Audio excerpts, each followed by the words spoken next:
బంగ్లాదేశ్ జైల్లో చిక్కుకున్న 23 మంది భారతీయ మత్స్యకారుల విడుదలకు మార్గం సుగమమైంది. గత ఏడాది అక్టోబర్లో అరెస్ట్ అయిన వీరిని ఈ నెల 29న స్వదేశానికి పంపేందుకు బంగ్లాదేశ్ అధికారులు నిర్ణయించారు. ఈ సందర్భంగా east Coast fishing board association అధ్యక్షుడు వాసుపల్లి జానకిరామ్ బంగ్లాదేశ్ హోంశాఖ మరియు కోర్టు ఉత్తర్వుల ప్రకారం విడుదల ప్రక్రియను తుది దశ చేరుకుందని తెలిపారు. విడుదలయ్యే వారిలో ఆంధ్రప్రదేశ్కు చెందిన 9 మంది మత్స్యకారులు ఉన్నారు. వీరంతా తమ సొంత బోట్ల ద్వారా సముద్ర మార్గంలో భారత్కు చేరుకోనున్నారు.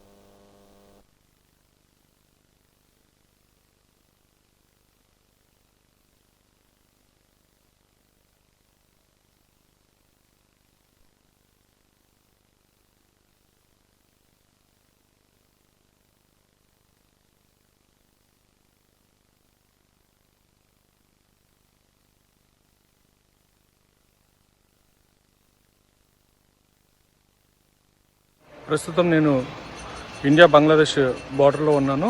మన భారత ప్రభుత్వం ఇక్కడ ఒక ఇమిగ్రేషన్ టెర్మినల్ని నిర్మాణం చేసింది. ఇది land port authority of India ద్వారా నిర్మాణం భారత ప్రభుత్వం చేపట్టడం జరిగింది. అందరికీ తెలిసిన విషయమే కదా, మన మత్స్యకారులు 9 మంది బంగ్లాదేశ్లో ఉన్నటువంటి బాగర్హాట్ జైల్లో ఉన్నారు. వాళ్ళు విడుదల కోసం అని చెప్పి హై కమిషన్ నుంచి నాకు రావాలని చెప్పి వారు చెప్పిన పిలుపు మేరకు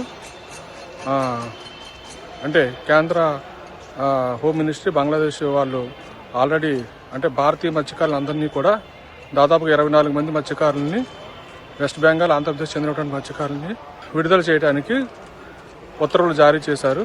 సో అది కోర్టు ప్రొసీజర్, అలాగే స్టేషన్కి హై కమిషన్కి ఉన్నటువంటి మాంగ్లా పోర్టుకి అందరికీ కూడా ఈ ఇన్ఫర్మేషన్ పాస్ చేయడం కోసం అని చెప్పి కొంత కమ్యూనికేషన్ అయితే చేయవలసిన అవసరం ఉంది. దానికి గాను హై కమిషన్ వారు నన్ను రమ్మని చెప్పారు. సో వాళ్ళ పిలుపు మేరకు నేను ఇప్పుడు బంగ్లాదేశ్ బార్డర్లో ఉన్నాను.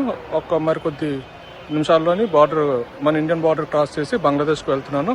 ఇక్కడ ఆల్రెడీ ఇప్పుడున్నటువంటి బంగ్లాదేశ్ ఉన్నటువంటి రాజకీయ అనిశ్చితి వలన మన ఇండియన్ ఇమిగ్రెంట్స్కి ఎవరైతే టూరిస్టులుగా వస్తారో వాళ్ళందరికీ కూడా వీసాలు నిలుపు చేశారు. ఎవరిని కూడా మరి రానిచ్చే పరిస్థితి కూడా లేదు. టూరిస్ట్ వీసా వాళ్ళని only business visa, student visa ఉన్న వాళ్ళు మాత్రమే ఇక్కడ లోపలికి అనుమతిస్తున్నారు. సో నాది బిజినెస్ వీసా అవటం వల్ల నన్ను లోపలికి అనుమతించారు. సో నేను ఇమిగ్రేషన్ పూర్తి చేసుకొని బంగ్లాదేశ్లోకి వెళ్ళటానికి ప్రయత్నం చేయడం జరుగుతుంది. వెళ్ళి మిగతా ఫార్మాలిటీస్ అన్నీ కూడా